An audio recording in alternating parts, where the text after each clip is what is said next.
Hey everybody, Keith McGinnis with KCDC Designs. I'm Rhonda Dracoulis with RK3 Designs. We're on location in Memphis, Tennessee, and I am so honored to have been asked to collaborate on this job. It's a very large job, and I can't wait to show you the highlights, so stay tuned and enjoy the video. All right, so one of the main projects that we have in this house is our kitchen countertop, and then this beautiful island. Now this is going to be a focal point of the whole entire kitchen and dining room. So what we're gonna do is once this is poured, then we're gonna come in, or I say they are gonna support this. There'll be two whiskey barrels here that are gonna be as supports up underneath the kitchen island. So that's gonna be really cool. Then they'll come in and put some of the log, I believe is what they're gonna be putting in the back. So really neat, but that is what's going to be supporting this island. All right, so Keith, tell us, what have you done to get these two pieces to where we are right now? Sure. So this is 3/4 MDF. We have about a 3-inch, 3/4 MDF drop edge all the way around. And then to help support this, then we took 3/4 inch ply and we attached the 3/4 inch ply to the cabinetry, and then the island basically fits over that as a cap. That way we're able to screw from the underside of the 3/4 inch ply onto our MDF and get the stability that we need.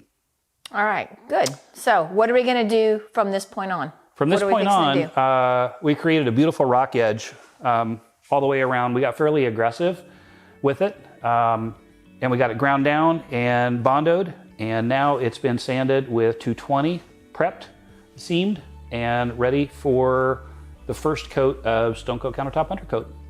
Sounds good. The homeowner is going to decide at this point what type of finish. We're back in the back making sample boards, so I guess you'll see later on in the video what we chose. Okay, so the countertops are painted, and we've allowed them to dry for 24 hours because we used the Behr paint and primer, and we needed to let that off gas. If you use the Stone Coat Countertop under coating, you only will have to wait 4 hours. Let's go to the next step. We're gonna fog our edges, and the reason we're gonna do that is we want multiple colors of these paints to show through a little bit, kind of peekaboo, through our edge as the epoxy rolls over. So that's gonna be what we do now. And then we will tape the edges and we'll get ready to do the pour. Okay, so Keith is coming in with our darkest color, and he's gonna lay down the first color so that it gets down deep into the lows. Now he'll also do, when he finishes that, he'll come along the top and he'll kind of get rid of that hard edge that's at the top that's white. When you're doing this, make sure that you get up underneath so that if you step back, you won't see any of the under portion of the countertop. All right, now Susan's gonna come in with some accent colors. I believe she's using dark bronze, and very softly she's gonna be coming in and adding some color. And here we come with copper. All right, so we're gonna let this dry a little bit, and then we may come back and hit a little highlights. So what we discovered with having a rock edge and getting a successful tape down is if we run our blue tape on the inside edge at about 1/2 inch in, and be sure and push that down well, if not burnish it down well, then we found using a rubber foam weather stripping, and what we have here is a 3/8 by 7/16, and running that weather stripping just inside the blue tape, and then be sure and go back and push it down well, that it creates a really, really good seal. And we've tried this once before, and so it's tried and tested and works great. Then when you're ready to pull the tape, you pull the tape, the foam comes up with it, and your epoxy slowly runs over. It works fantastic. Okay, just a note, make sure that you do put down blue tape on the surface, and make sure that your weather stripping goes on the blue tape. If you try to put the weather stripping directly onto the surface when you pull the weather stripping, it's going to remain on the surface, little bits and particles of the rubber. So just a fun fact for today. So another thing to be aware of, another thing we do is, as one more safeguard, wherever you have a seam or wherever your corners are, where your weather stripping is going to meet, make sure you're not using any type of silicone, but any type of caulking will work. We're actually using a Gorilla Glue, but any type of caulking will work. All you're trying to do is just to dam up, just in case any epoxy tries to get through where your two pieces of weather stripping are going to meet on the corners and then also in the middle. And that should give you a good seal. All right, so we're getting ready to do the pour. And what we're gonna be doing is an exotic pour. And I believe, you know what? I'm not even gonna tell you what we're gonna name it until after we pour it. And I'm gonna have you help me name it. We're going to first be using Stone Coat Countertop Epoxy. And this is gonna take 4.5 gallons. Keith has started mixing and he'll give me the bucket. I'll then add the big bucket. I'll split them up into my colors. We'll mix and we'll put it back into one bucket and we'll pour it out. So this is going to be fun. We've taken the mixture and we've split it up into 5 different buckets. And now we're going to be mixing the colors and putting it back into the big bucket. So I've already started mixing our coffee metallic, and I actually made a little slurry with that. And what we do is we'll take the mica powder, we'll add it into the cup, and then add some either thin dispersion fluid, or if you don't have that, you can use the 91% isopropyl alcohol. And when you stir that, because you've done that prior to putting the epoxy in the cup, it's gonna really help to stir that mica powder, and you won't get little clumps, and then you won't get the little starburst that you get sometimes when you pour and don't mix up your epoxy well enough. So I'm gonna hand this over to Susan and you can finish stirring that. Now the next color that we're gonna do is we're gonna take some black opaque dye. All right, we're gonna tint that, and then we're gonna do a really neat mixture. We're gonna add some copper metallic into our black. Metallics are, you can find these metallics on my website, RK3Designs.com. We're gonna add a little bit of that. And this really makes a beautiful color. Really gives that black a beautiful hue. I'm gonna add a little bit more. When you're adding mica on top, I could have very easily made a slurry with this as well, and then come in with the clear epoxy and then added the black dye. That would have been a really good way to do it as well. But we're just gonna stir this up. This is gonna be, oh wow, look at that. Pretty, pretty, pretty, pretty. Okay, next we're gonna bring in another one of our dark colors, and this is a product from Just Resin, and it's called Chestnut. Just Resin is a very pigmented color. Paste works just about like our mica powders do. They produce a really opaque color that comes in both metallic and a non-metallic colors. All right, so there we go. There's another one of our dark colors. Now we're gonna start bringing in some of our light colors. So we're gonna start with our paste. It's Color Passion. And this is shimmery pearl.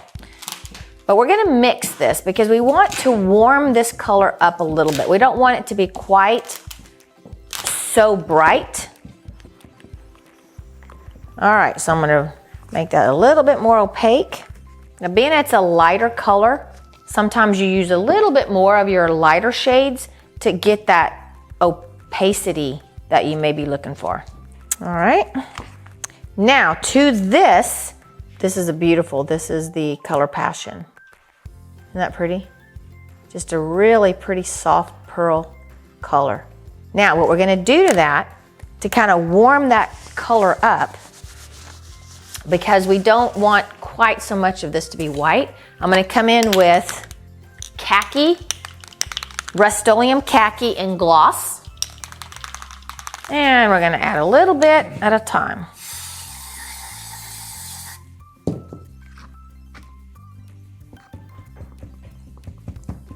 All right, so I'm gonna add a little bit more.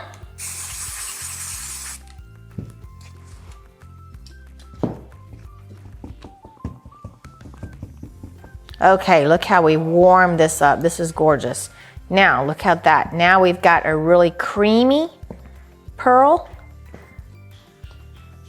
Now you want to be really careful when you start adding your spray paints to your mixture. If you add too much, it'll make your mixture really runny. So you want to be real careful with that. All right, so our last color is a color from Color Obsession called Silver Moon Shimmer. And this is more of a really kind of a white. So we may end up knocking this down a little bit as well.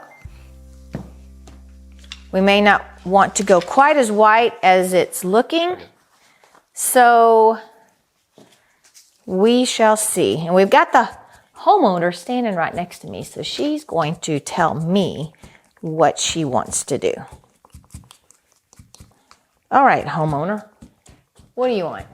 Is That's this a little white. Little white for you. Okay, let's tone it down just a bit with this. All right, so now what we're gonna do is we're gonna tone this white down a little bit, and we're gonna be coming in with the Rust-Oleum Heirloom White.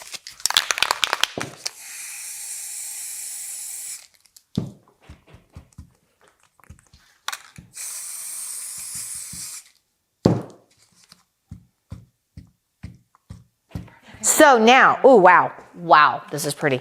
Okay, so we've taken that very stark white, we hit it with that heirloom, and now we've toned it down just a little bit, but we still have all that beautiful shimmer. Okay, I think our color palette is determined. So here we go. A little bit more than that. Okay, there you go. All right, so all we're gonna start doing is layering our colors. Every so often, we're gonna be hitting with some spray paint. Now, I'll tell you guys, if you're doing this at home and you're not on camera, wear a mask because of the spray paint fumes. All right, so what we'll do with the leftover in the cup is we just flipped them upside down. And now we're gonna just squeegee that out just to kind of give us a grease, kind of a grease coat to help the epoxy flow a little bit better.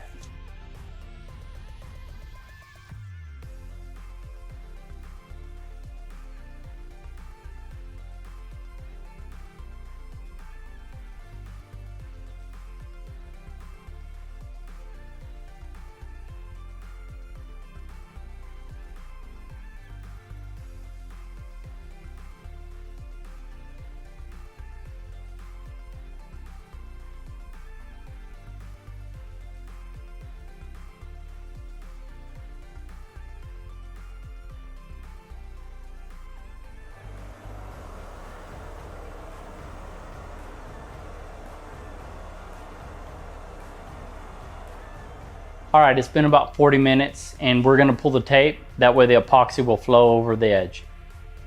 Okay, so you can see here, there's a lot of surface tension on here. So what we can do is we can pull some of this down with our fingers and then the epoxy will do the rest. So the top has been setting. It's starting to really thicken up, and we're gonna run the stick down and we're gonna remove these drips. We're gonna continue to do this every hour or so. And what that's gonna do is help us so that we don't have to sand this piece. So our faux finished glazed rock edge is dry, and we applied a clear flood coat. If you want to see some tips and tricks on how to do a flood coat, we will post that link in the descriptions below. So we are ready to apply the UTC. So I have a really cool pro tip for you guys that I'm going to let Keith share with you. So sometimes you'll notice that just before you're ready to apply the UTC, you've wiped down the surface. You run your hand over it, and you can still feel what feels like some dust nubs. So what I've done is just taken some tape and put it backwards. This is a 9-inch roller.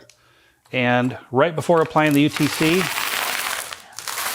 I just run that across. Basically works as a big lint roller and works fantastic. All right, so one thing that he did say is lint roller. You need to be really careful not to use some brands of lint rollers.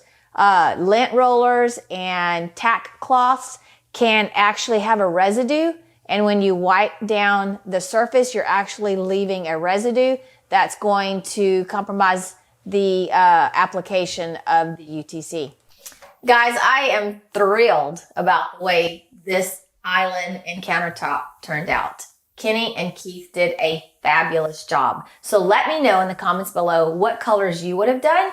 Would this application fit into your house? I would love to hear all about it. Also, all of these products used can be bought on our website, RK3designs.com. Don't forget, guys, we do have an online course, Online Epoxy Pro.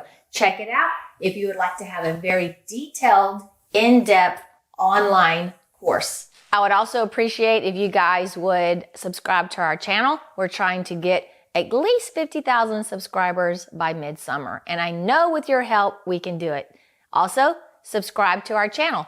Click the bell. That way you will know every time we post a video. And the most important, guys, remember, don't be scared, move forward, and be creative.